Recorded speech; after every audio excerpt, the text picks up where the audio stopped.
আসসালামু আলাইকুম। আজকের দিনটা একটি বিশেষ দিন বাংলাদেশের জন্য, বাংলাদেশের মানুষের জন্য। আজ হচ্ছে আগস্টের 5 তারিখ। দিনটাকে স্মরণ রাখার জন্য ছোট করে আজকে এই ব্লগটা করছি। আসলে আর সারাদিন কোনো ব্লগ করিনি। কাল থেকে একটা অস্থিরতা পুরো বাংলাদেশের মানুষের কাজ করছিল আজকে কি হবে না হবে। তো সেটার একটা চূড়ান্ত সিদ্ধান্ত হয়েছে। মানুষ সব উল্লাস করছে।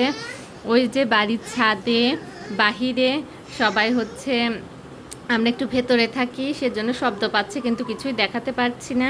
এদিকে আমার জারিফ সোনা ও ঘুমিয়েছিল, হচ্ছে ভালো একটা খবর পেয়ে তারপরে ও ঘুমিয়েছে, একটা সুন্দর ঘুম দিয়েছে।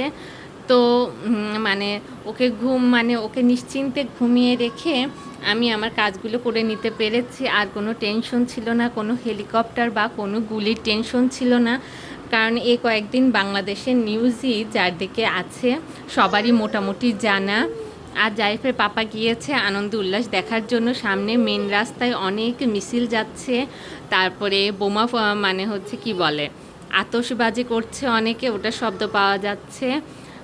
তো এখান থেকে শুনছি সবার আনন্দ উল্লাস। তারপর বাড়ির ছাদে উঠে সবাই ভিডিও ছবি করে এই আনন্দটাকে একটু উদযাপন করছে। পাপা সোনা।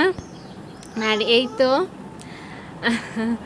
আসলে জারিফের পাপাকে বলেছে একটা পতাকা নিয়ে এসো, আমাদের দেশে লাল সবুজের পতাকা।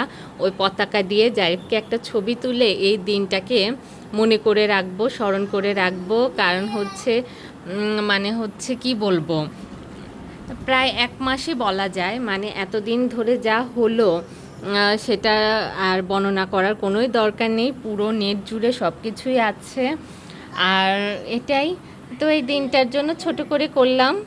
আর আমি বাসায় আছি, জারিফ ঘুমাচ্ছিল সেজন্য আমি জারিফের পাপার সাথে যেতে পারি নাই।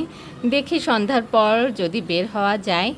আর জারিফ এই যে মাত্র ঘুম থেকে উঠে পড়েছে, তাহলে ঠিক আছে। এরপর আমি নিয়মিত আমার পেজ, আমার হচ্ছে চ্যানেলে আমার ব্লগগুলো দেওয়ার চেষ্টা করব, যদি নেট প্রবলেম না থাকে। এই কয়েকদিন তো অনেক নেট প্রবলেম ছিল, যেটার কারণেই আমরা আরও অনুপস্থিত ছিলাম, উপস্থিত থাকতে পারি নাই।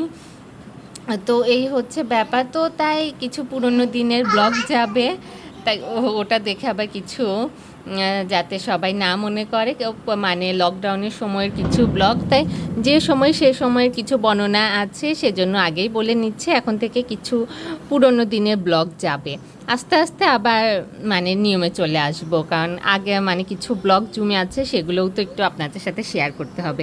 তাহলে ঠিক আছে, আজকের জন্য এ পর্যন্তই। দেখা হচ্ছে আবার আমাদের পরের ব্লগে। সবাই ভালো থাকবেন, সুস্থ থাকবেন। আল্লাহ হাফেজ। সবার জন্য দোয়া করবেন আর এই দিনটার জন্য সবাইকে অনেক অনেক শুভেচ্ছা।